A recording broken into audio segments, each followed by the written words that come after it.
The Rogers Public Education Foundation added 4 new members to its Wall of Distinction on April 24th.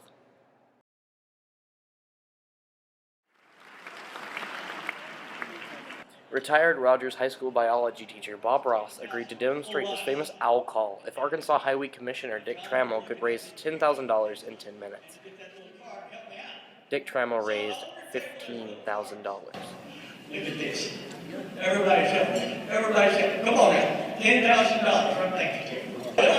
But I need $10,000 for Bob's owl call and our dollars for scholars.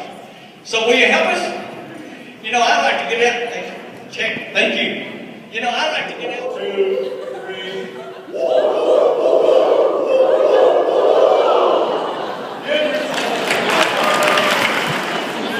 This year, the foundation has raised more than $100,000 in support of teachers and students.